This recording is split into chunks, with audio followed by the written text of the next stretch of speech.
So before we start this episode, I kind of wanted to talk about the description in yesterday's episode. As you see in the description, I kind of went off on this little rant about Cyberlink Pro Director, which is, of course, the video editing software that I use to put these episodes together. And I got really upset because they took out the idea that you could put an outro on these videos.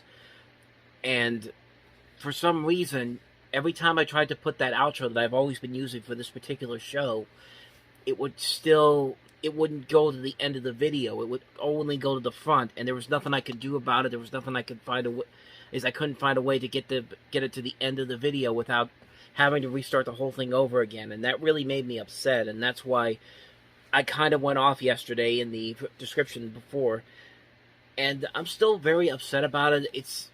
It's completely unfair that you have to change something like that when you're just basically telling people you can't have outros anymore, except unless you're willing to restart everything that you had before from the very beginning. It's stupid. It's a stupid decision, but as you saw in the last video, I was able to kind of work around it. I made kind of like my own little end screen, and I still don't know how I'm going to be able to do the outros, my regular outro, because I really don't want to have to restart each video from the very beginning, because I'd be losing stuff that probably would not work in other videos if I started from scratch again. So yeah, so I wanted to explain that first before we jumped into the actual episode. So in case anybody was looking at the little description from yesterday's video and saw me going off at the beginning, that's why I was very upset. And I mean, unfortunately, it is what it is. I can't really do anything about it, so we're just gonna have to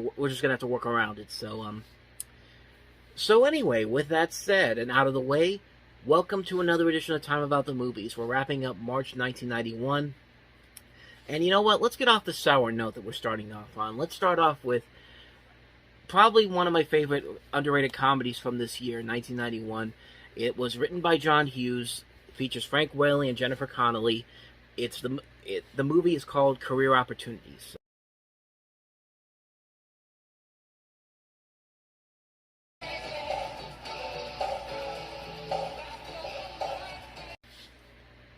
Yeah, sadly, this movie didn't do well at the box office. It also got a lot of negative reviews back then, and John Hughes himself even pushed the film away from his filmography. He didn't even want to talk about this movie, which, compared to some of the really bad movies that he's associated himself with, especially in the latter half of the 90s, yeah, this movie is not a bad movie at all. This is a wonderful, wonderful movie.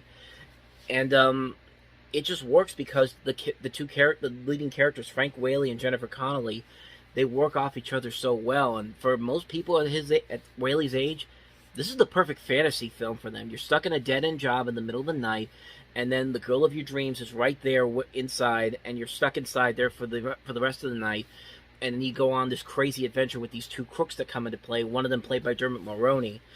And chaos and hilarity ensues, and it's a wonderful movie. It's a really great film. I really enjoy this movie a lot. And Jennifer Connelly, man, I mean, she was beautiful back then. She still is now. But, man, this was her at her peak hotness, in my opinion. I mean, the horse scene, when she's on the horse in there, in the Target, it's just like, nothing else matters, man. Like, that to me is like, that's pinnacle Jennifer Connelly to me. I mean, she was very beautiful back then. And, like I said, still a great actress, and she was great in this movie. It's also very interesting to look at this movie and realize that most Targets really have not changed since 1991. I mean, most stores have changed since they've been in previous movies. Like, I know Christmas Vacation had Walmart in there and that was in 1989, and Walmart certainly looks a hell of a lot different than it does today. Target really does not look that different. I mean, there are very little things that you'll notice. Like, obviously, we've improved in technology. The food courts have gotten much more fancier. Some of them have Starbucks. Some of them have Pizza Huts. It was interesting. It was fun to see an old school department store food court there. And I mean, I live in Western Pennsylvania. We've had Hills and Ames. It always takes me back to those old food courts that we used to have back then. We had like the popcorn and A lot of people remember that. You could buy candles that actually smelled like Hill's Food Courts around here. I mean, it was just kind of cool to really see that. And Target didn't come to my neck of the woods until about the late '90s. So, I mean, that was really something that took me back to like the good old days of like those old department stores that I used to love going into as a kid. But yeah, the movie is really fantastic, man. It's one of John Hughes' most underrated movies. In fact, most of the movies John Hughes made in '91 were actually very good movies for the most part. One of them not so much, but that we'll get to that at the tail end of the year. Excuse me. But yeah, Career Opportunities is a very good movie. If you haven't seen it, please go out and check it out. You can find it on Blu-ray, you can find it on streaming, you can find it on DVD. Go seek it out. It's a wonderful movie. I can't recommend it enough. It's one of the great reasons why 1991 was such a great year for comedy. And yeah, fantastic movie. There's nothing more I need to say about it. So that's Career Opportunities. So let's go ahead and move on to the next movie, and that is Robert Townsend's The Five Heartbeats.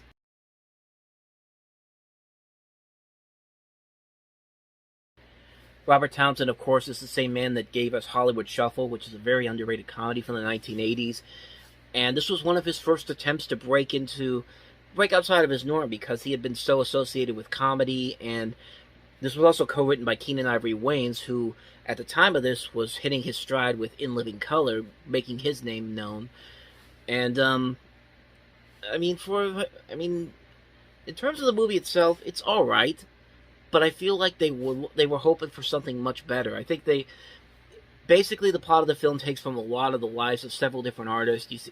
You see elements of the Dells. You see a lot of the Temptations here. Four Tops, Wilson Pickett, James Brown, Sam Cooke, Frankie Lyman, and it does kind of fall into the typical musical biopic feel and environment. But this is basically its own thing, and I think really one of the things that makes it somewhat enjoyable are the performances. You have Robert Townsend, you have Michael Wright, Leon from Cool Runnings, Harry G. Lennox, Tico Wells. You also have Diane Carroll in the movie as well.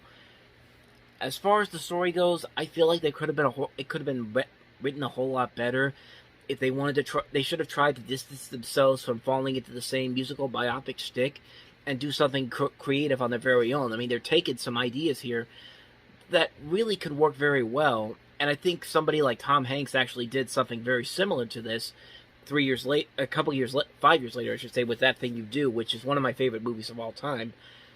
I think that movie does this story, but this idea a lot better. But I get what Robert Townsend was trying to do. I got a good sense of what he was trying to go for here. It just didn't really work overall as a film. I think it's not a terrible movie, but I feel like it's one that could have been so much better if the script had been a little bit better, if the script had stood out more on its own and didn't feel like the same musical biopic stuff that we've seen over and over again. But I mean, I thought it was okay. It's nothing I'd watch again, but I'm glad I saw it the first time. So, and yeah, that's really all I got to say about The Five Heartbeats. So let's go ahead and move on to the last movie, and that is the horror film The Unborn. Not that other Unborn with Odette Yustman from Cloverfield, or I guess Odette Annabelle, but a much different Unborn movie.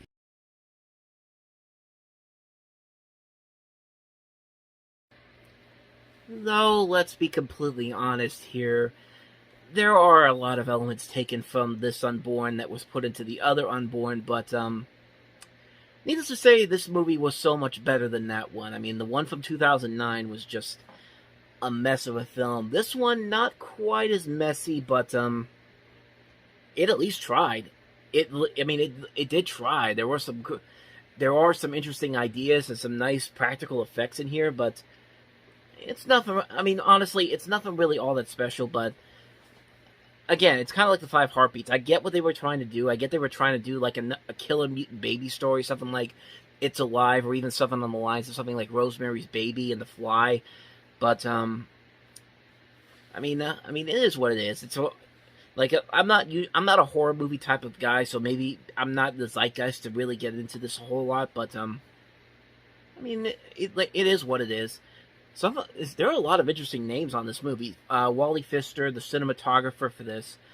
went on to become the cinematographer for many of the Christopher Nolan movies, including The Dark Knight and Batman Begins. John Burkanto and Michael Ferris are notable names. They are guys who I lost my train of thought for a second. These guys actually got bigger roles after writing roles after this. They wrote The Net, the Sandra Bullock movie. They wrote the Michael Douglas movie, The Game. They wrote Terminator 3, Rise of the Machines. They wrote Terminator Salvation, Surrogates, Catwoman, Primeval. They both wrote for Married with Children in the same year. Aeon Flux. Michael Ferris wrote for The Simpsons. So these guys have done other works outside of this, but the biggest name on here is Robin Flender, and that name may not sound familiar to a lot of people, but he directed Leprechaun 2, but most interesting to me, at least, he also directed one of my favorite documentaries from 2011, and that's Conan O'Brien Can't Stop. So, I mean, give the guy credit. He has a good range of directing these scripted movies to these great documentary films, and that's really all I gotta say about this movie, is that it has a lot of notable names in here, especially with the casting. Lisa Kudrow and Kathy Griffin have small roles in this before they became big in the 90s. So there's definitely a lot here you could take from this movie. I mean, I guess if you are into horror films and you like these culty type of movies, you'll definitely get into it. But I mean, it is what it is. It works for what it is, and it certainly is a lot better than the other Unborn movies. So yeah. That's the Unborn for you. So on that note, we leave you with another edition of Time About the Movies and the Books. Next time around, we jump into the month of April. To wrap up the week, we have one of the more notorious comedies of 1991, and that was Alec Baldwin and Kim Basinger in The Marrying Man. And that's the only new release that came out on that weekend, so that'll be the only release we'll talk about on the next episode. So be on the lookout for that. Other than that, though, thank you guys for watching, and as always, if you want to see more videos like this, check out the playlist on the next page, check out the previous episode, and I'll see you guys tomorrow for the all-new episode. So thank you guys for watching, I'll see you guys tomorrow, and until then, take care.